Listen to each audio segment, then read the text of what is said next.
It's Wednesday, there are 12 boats out. We're gonna make the most of our day. We're gonna fish as long as we can, probably until dark, and my goal is to catch a limit. It's really hard to do that here, honestly, but I'm gonna try my best, and hopefully we fill out a nice limit with a kicker, a stud, something to anchor the bag. It's beautiful out, it's probably 70 degrees. Well, it's gonna head up to 70. Slight stain on the water because it's usually gin clear, so that'll help. So let's get fishing, guys. Time to whack 'em.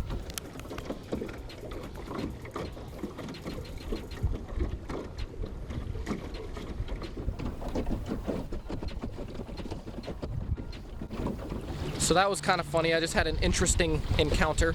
I was coming across that point that I just showed you guys, and there's this guy in a nitro, and he's acting like he owns that point. So he's casting his spinnerbait. I'm literally like, I'm way out from this guy, 50 plus, 70 yards. And he's throwing his spinnerbait as far as he can, trying to like scare me? I don't know. I hope he's watching. This is public water. There's 12 boats here, get over yourself. All right, let's continue our day. Now it's 53 degrees. I think this is a pre-spawn mode here. They should be staging. They should be right on the outer edge of this deep water. And if not, they're gonna be on the main lake on the points and stuff like that, you know, the usual. This reel is creaking a little bit. I put a bunch of grease on it, so it shouldn't be doing that. It's kind of disappointing. Not good, pissy fun. Still love you though. Those casts are ridiculous. And the drag last week on the 6-pounder really held up well. Very impressed with it. So a little creaking, you know, whatever. And a lot of times in the early spring, I like to parallel a shoreline. The fish seem to respond better at that angle. The bait's staying in the strike zone longer. They have more opportunity to chase it and kill it. So as opposed to me throwing straight up into the shoreline and bringing it out, you come right across the depth zone that you're targeting. So you're not in it for very long. If I come this way and come straight down, it stays in the same depth zone the whole way back on that one cast. And I love bringing a crankbait across a point. That's one of my favorite things to do. This is kind of a point. It's more of a grassy, concentrated area. And I'm always under the impression that these fish move on to the first vegetation that grows in the lake. You can see right there. That's a little sprout of grass that's not even close to being full and healthy, but it's on the way. All right, I switched it up. I'm throwing a jig, a Buckeye Lures jig. I'm always checking out new jigs. I don't really have a favorite. I like the Strike King Football. I'm using the Daiwa Tatula Type R reel. It's an 8-to-1, real high speed. I'm throwing 50-pound braid to a 20-pound fluoro leader. And this is the Tatula 711 MHXB, a medium heavy 7-foot fast action rod. I'm gonna try to show you guys something cool with one hand. So one hand filming, the other casting. I dropped that bait right behind the transducer and let's see if it'll show. There we go, boom. You guys see that right there? That is my jig. Basically, if I see a fish on the graph and I want to drop to it, you know, now I'll be able to see. Really enjoying this jig though, the Buckeye Lures jig. Enjoying it, I like that a lot. All right, and I've got all day, so I'm gonna just slow it down. We're at 55.8 degrees water temp. Got him. Got him. Not even fighting, look at this thing. Did he forget he's hooked? Ready, we're gonna boat flip him. Whoa. That's a fat pre-spawn chunk right there. Look at that football. Ooh, such a beautiful fish. On the Buckeye jig, I was just talking about that, sweet. Look at the tail, she's bedding, look at that. Beautiful.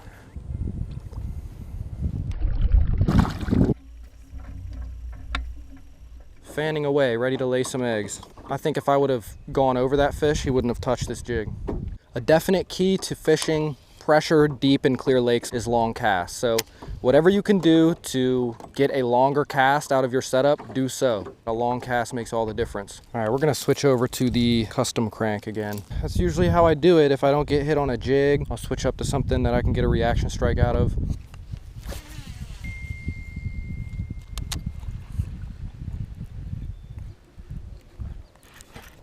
Got him.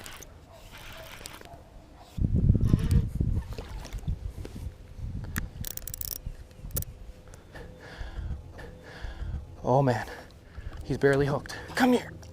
Yes! Pre-spawn fat fish on my own lure. I did it, I did it. Oh, that's beautiful. Number 2. Oh man, with my crank in his mouth. It's got a nice glossy fluorescent orange bottom, really nice glossy red, and a black stripe on the back. Even though I wasn't too confident in this color today, I was thinking more of a shad color would do well, but they responded. So let's see if we can get another one. It's time to eat a little bit. How about that roasted seaweed? I told y'all I was a fish. Okay, time to throw that. Man, if we get another nice fish on this thing.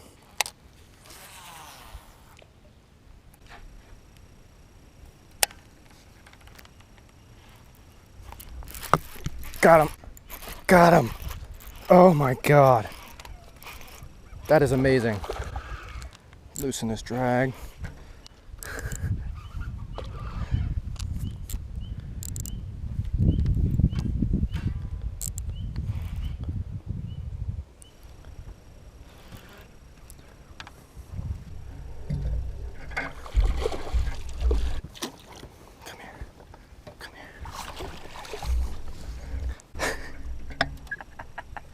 Look at that stud muffin. Unbelievable. Look at that. See what he weighs. 4.4. Number 3.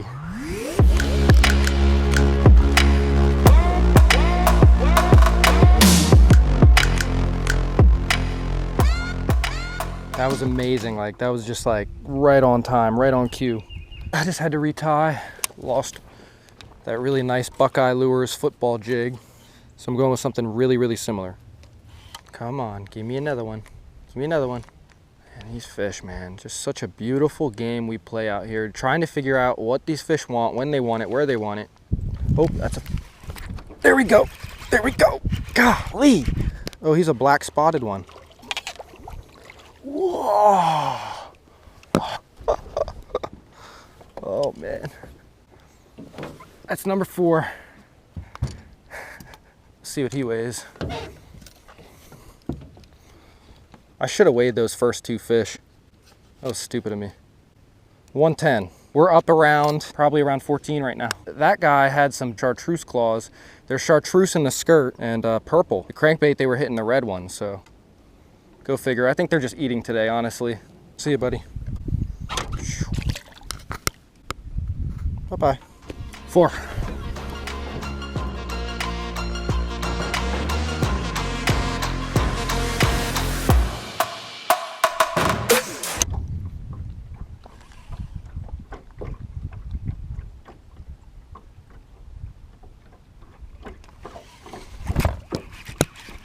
That's 5.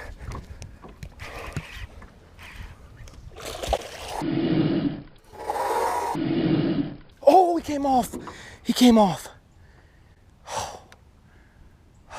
That was a 4-pounder. That was a 4-pound fish. Oh my God.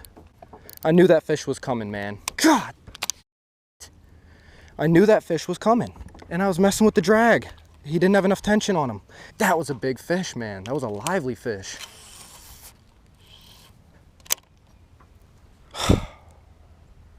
That was 5.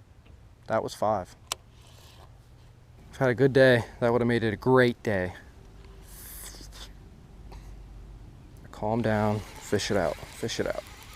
You know he's in here. I want that damn fish back.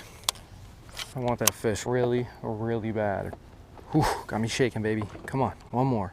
I just need that fish, that 5th fish. I had this weird thought in my mind, like, oh man, you haven't lost a fish in a while. Don't think like that. It could happen any moment, and it just did. It's all up here.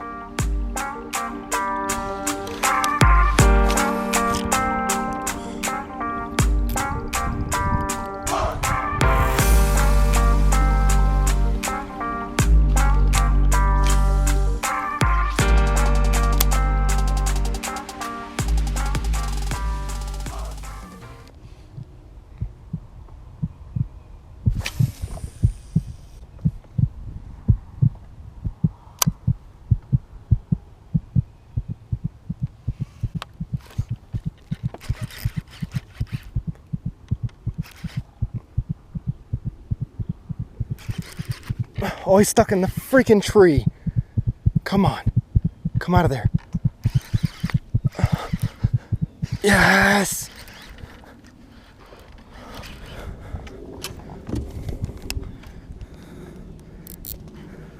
This is a stud.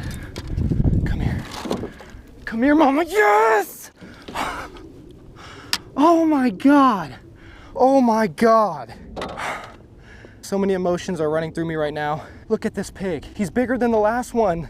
Barely in there. God, what a toad. What a toad. I'm shaking so hard. How's that to finish it off? 6'7". You guys see that? 6'7". Sweet. Oh, man. You're okay. You're free. You're free. Ooh.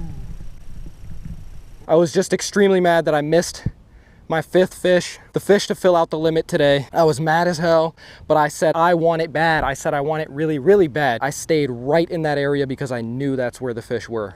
I had confidence in myself. I had confidence in what I was doing. I threw that jig over and over and over. It got wrapped up around a log for a minute. I don't know how I got that fish out, but we wrestled him out. And when I got him in the boat, that jig popped right out of his mouth. If I wouldn't have had that drag on really tight, that wouldn't have been a landed fish. Whew, I'm jacked. Let's go.